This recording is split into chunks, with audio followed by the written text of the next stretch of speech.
Hello everyone, my name is Rohit Chauhan. Welcome to my channel Learning Academy. This is a memory cast. In this video, we will talk about some of the methods by which we can solve our memory. So we are going to start this video. Before starting the video, I just want to make a request to all of you. So my request is to please be concentrate on this video, otherwise it will not be fruitful for you. Okay. चलिए video को start करते हैं। Video को start करने से पहले मैं आपको ये बता दूं कि इस वीडियो में जो भी मैं कंटेंट ले रखा है वो कंटेंट का सोर्स क्या है। इस कंटेंट का सोर्स हमारे रेस्पेक्टेड विश्वदीप रॉय चौधरी सर की बुक है, जिसको मैं आपको शो कर रहा हूँ, that is memory mind and body. ये बुक विश्वदीप रॉय चौधरी सर की, इन्होंने बहुत ही अच्छी बुक लिखी है मेमोरी के ऊपर। इसको मैंने पढ़ा, मुझे बहुत अच्छा लगा, मुझे लगा आप लोगों के साथ शेयर करना चाहिए था, इसलिए मैं आपको लोगों के साथ ये वीडियो शेयर कर रहा हूँ। चलिए वीडियो को स्टार्ट करते हैं। वीडियो को स्टार्ट करने से पहले मैं आपको माइंड के बारे में कुछ फैक्ट्स बता दूं। माइंड के दो पार्ट होते हैं, conscious mind and subconscious mind. Conscious mind में आपका आता है analysis, things, plan, short term memory. And subconscious mind में आपका आता है long term memory, emotions, feelings, habits, relationship, patterns, addictions, involuntary body functions, creativity, development stage, spiritual connection and intuition. मतलब है कॉन्शियस माइंड हमारी शॉर्ट टर्म मेमोरी। तो मतलब जो भी हम पहली बार कोई भी चीज़ देखते हैं और याद करते हैं तो सबसे पहले वो जाता है कॉन्शियस माइंड में। और जब वो हो हमारे लिए, जब हम उसी चीज़ को बार बार पढ़ते हैं, बार बार देखते हैं, तो फिर वो हमारी चला जाता है सबकॉन्शियस माइंड में। तो हमारे कॉन्शियस माइंड को बोलते हैं फिर टेम्परेरी मेमोरी, और सबकॉन्शियस माइंड मतलब परमानेंट मेमोरी। जैसे हमारी इमोशंस, फीलिंग्स हैं या फिर हैबिट्स, रिलेशनशिप, इनको हम कभी नहीं भूलते कि इनको हम बार बार मिलते हैं, देखते हैं, हैबिट्स हमारी हैबिट में होती है, तो ये हमारी सबकॉन्शियस माइंड में आता है। और जनरली हमारा सिलेबस से रिलेटेड कोई भी चीज़ होती है जिसको हम एक बार याद करते हैं, कॉन्शियस माइंड में आ जाता है, हाँ ठीक है याद है, पेपर में लिख दिया, पेपर में लिखने के बाद भूल गए। क्यों भूल गए? क्योंकि वो कॉन्शियस माइंड में था, सबकॉन्शियस माइंड में नहीं था।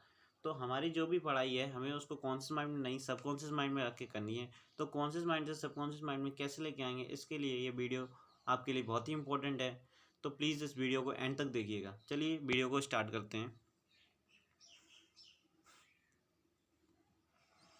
वीडियो को स्टार्ट करने से पहले मैं आपको एक बात और बता दूं कि हमारी मेमोरी में कोई भी चीज़ स्टोर कैसे होती है, मीन्स मेमोरी तक डेटा पहुंचने के वेज क्या हैं। They are two ways by which data can be store in a memory, that is I memory. I memory means जब हम किसी चीज़ को देखते हैं तभी तो हमारे ब्रेन को दो मेथड, या देखने से या सुनने से, दो ही तरीके से हमारे ब्रेन को पता चलेगा कुछ, यदि या देख रहे हैं या फिर सुन रहे हैं। तो आई मेमोरी का मतलब होता है जब हम कोई भी चीज़ देखते हैं, कोई चीज़ ऑब्जर्वेशन। आई मेमोरी को आप कह सकते हैं ऑब्जर्वेशन। जब किसी चीज़ को ऑब्जर्व करते हैं तो हमारे माइंड को उस चीज़ के बारे में पता लगता है। और दूसरा तरीका क्या होता है, सुनने से, ईयर मेमोरी जिसको बोलते हैं। जब हम किसी चीज़ को सुनते हैं तब हमारे माइंड को उसके बारे में कुछ पता चलता है। तो दो वेज हैं जिससे हमारी मेमोरी तक कोई भी डेटा पहुंचता है, that is I memory and year memory. आगे बढ़ते हैं। अब आप क्लास स्टार्ट होने वाली है, इसके लिए be concentrate please everyone, otherwise it will not be fruitful for you. मैंने आपको पहले ही बताया है, अगर आप इस पर कॉन्सेंट्रेशन नहीं करेंगे तो आपको ये वीडियो समझ में नहीं आएगा। इसलिए आपको पूरे कॉन्सेंट्रेशन से इस वीडियो को देखना है, ये आपके लिए बहुत ही इंपॉर्टेंट होने जा रहा है। वीडियो शुरू होने वाला है, इसलिए आप अपनी नोटों को पेन ले लें, क्योंकि विदाउट नोटों को पेन इस वीडियो को आप देखेंगे तो आपको समझ में कम आएगा, क्योंकि आपका यहाँ पे मेमोरी टेस्ट भी होगा और यहाँ पे आपको पता चलेगा आपकी अभी मेमोरी कितनी शार्प है। इस वीडियो को देखने के बाद आपकी मेमोरी कितनी शार्प हो जाएगी। इसलिए अपनी नोटबुक और पेन निकालने में आपका एक छोटा सा मेमोरी टेस्ट लेने जा रहा हूँ। आई होप आप सभी ने अपनी नोटों को पेन निकाल ली होगी। चलिए स्टार्ट करते हैं। वीडियो स्टार्ट होने वाली है, उससे पहले आपका कंसंट्रेशन बहुत ज़रूरी है। मैंने आपको पहले ही बोल दिया, आप कंसंट्रेट प्लीज़ हो जाइए। फिर भी अगर आप कंसंट्रेशन आपका नहीं हो पा रहा है, कोई बात नहीं, मैं आपको एक वीडियो 30 मिनट की वीडियो क्लिप दिखा रहा हूँ, 30 सेकेंड की, सॉरी, जिसमें आपका माइंड पूरी तरीके से कॉन्सेंट्रेट हो जाएगा। चलिए वीडियो स्टार्ट करते हैं। Please have a concentration everyone, please.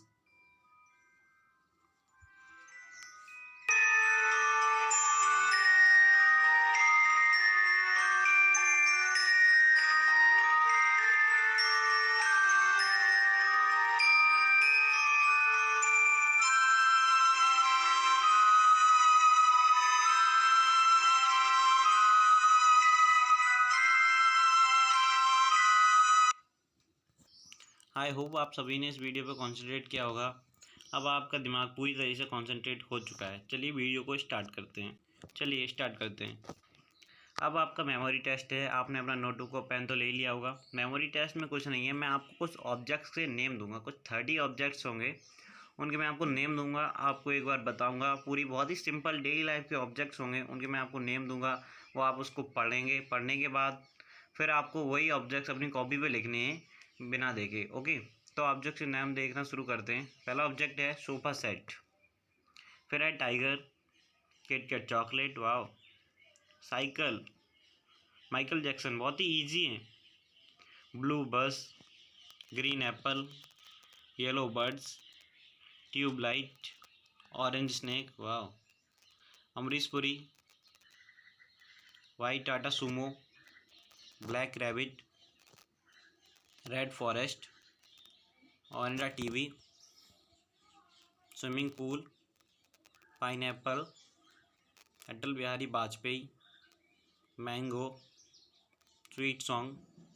अब कुछ नंबर्स भी है, 26, 63, 56, 78, 37, 97, 83, 74, 89।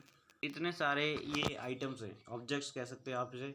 आप एक बार फिर से पढ़ लीजिए, वीडियो को पॉज करके सारे ऑब्जेक्ट्स को एक बार फिर से देख लीजिए। उसके बाद मैं आपको बोलूँगा, तब आपको इस सभी को अपनी कॉपी पे नोट डाउन करना है बिना देखे। इतने सारे ऑब्जेक्ट्स हैं, आप सभी इसको एक बार फिर से देख लीजिए, वीडियो को पॉज कर दीजिए, एक बार फिर से पढ़ लीजिए। आप सभी ने इनको फिर से पढ़ लिया होगा, आई होप। अब आपका क्या काम है मैं आपको बताता हूँ। अब आप अपनी वीडियो को पॉज कीजिए और आप अपने पेपर पे इन सारे ऑब्जेक्ट्स को लिखिए। जितने भी ऑब्जेक्ट्स आपके माइंड में रह गए, जितने भी याद हैं आपको, आई होप आपको सभी याद होंगे। प्लीज़ नोट डाउन कीजिए अपनी कॉपी पे। वीडियो को पॉज कीजिए, प्लीज़ नोट डाउन कीजिए, प्लीज़ एवरीवन नोट डाउन कीजिए। ये आपको मेमोरी टेस्ट है, इससे पता चलेगा। बहुत से लोग सोच रहे होंगे क्या ये फालतू बात है, लेकिन इससे आपको पता चलेगा आपकी मेमोरी अभी कितनी शार्प है और बाद में कितनी शार्प हो जाएगी। ठीक है, प्लीज़ पॉज करके राइट करिए। आप सभी ने सारे ऑब्जेक्ट्स के नेम लिख लिए होंगे।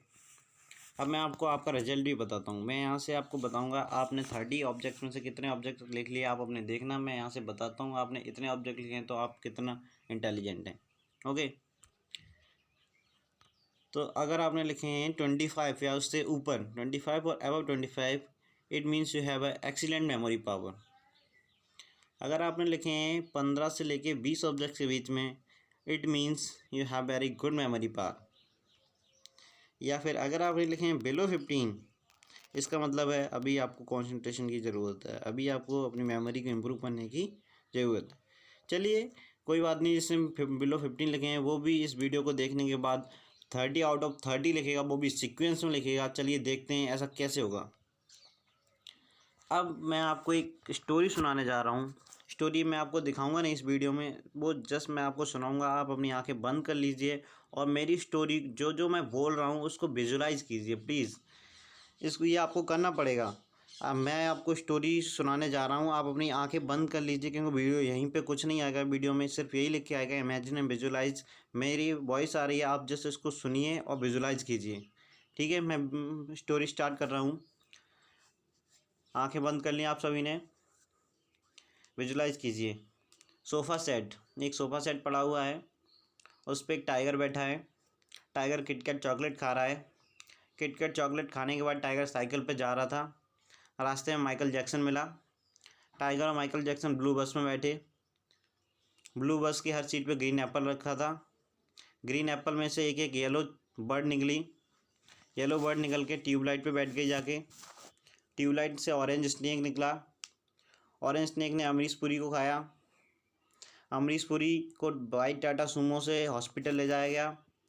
हॉस्पिटल ले जाते समय रास्ते में ब्लैक रैबिट मिला। ब्लैक रैबिट रेड फॉरेस्ट से आया था। रेड फॉरेस्ट के बगल में ओनिडा टीवी रखी हुई थी। ओनिडा टीवी में एक स्पाइडरमैन था।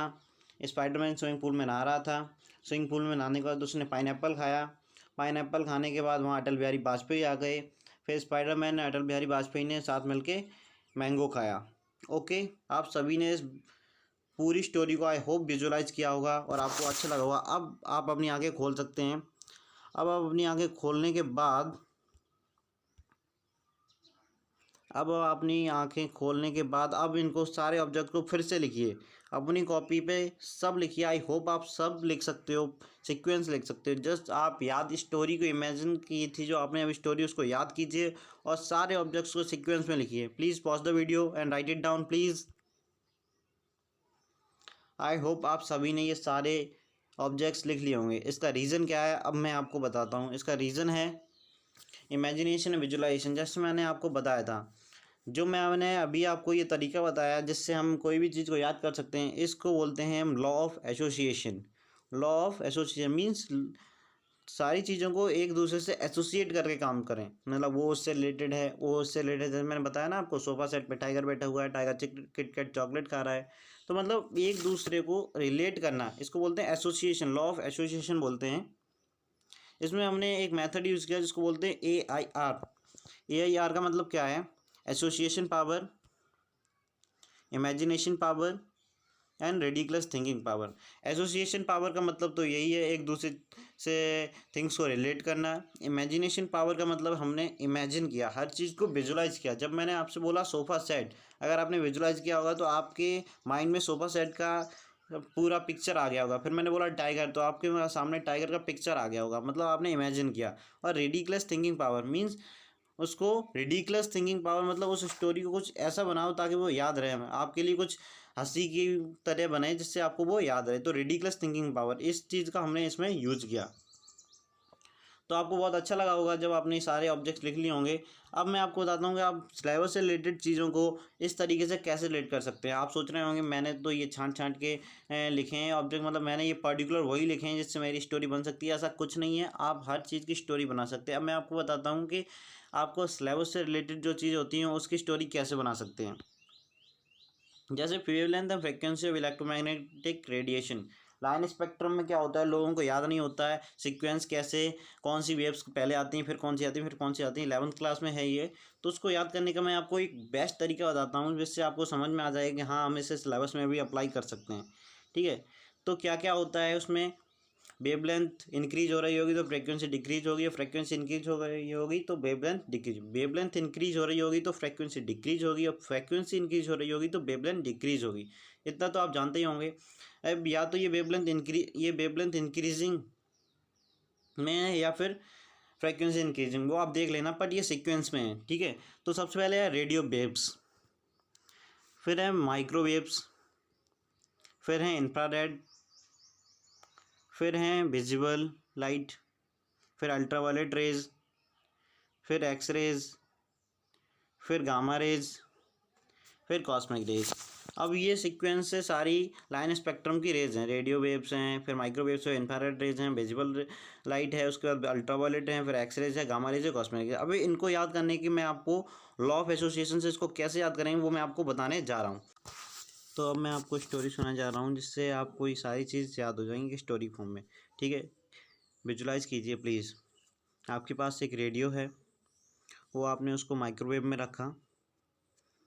नेक्स्ट वर्ड है इंफ्रारेड, तो आपके पास एक रेडियो था, आपने उसे माइक्रोवेव में रखा, इंफ्रारेड माइक्रोवेव में जाने के बाद वो पहले रेड हो गया, जिससे आपको माइक्रोवेव के ग्लास से वो आपको विजिबल था। उसके बाद जब आपने माइक्रोवेव को ओपन किया तो वो बैंगन में कन्वर्ट हो गया, अल्ट्रा वायलेट, वायलेट मतलब बैंगन। तो जब आपने माइक्रोवेव को ओपन किया तो वो बैंगन के रूप में कन्वर्ट हो गया। जब आपने उसे बाहर निकाला उस बैंगन को और उसे एक्स रे से देखा, जब उसने आपने उसे एक्स रे से देखा तभी गामा, गामा मतलब गामा है ना, मतलब यहाँ पे तो बैंगन की माँ आ गई। बैंगन की माँ एक गाना गा रही थी, गामा गामा, बैंगन की माँ गाना गा रही थी गामा। गाना ही, वो सिर्फ गाना ही नहीं गा रही थी बल्कि अपना कॉस्मेटिक्स भी कर रही थी, अपने फेस पे कॉस्मेटिक्स भी लगा रही थी।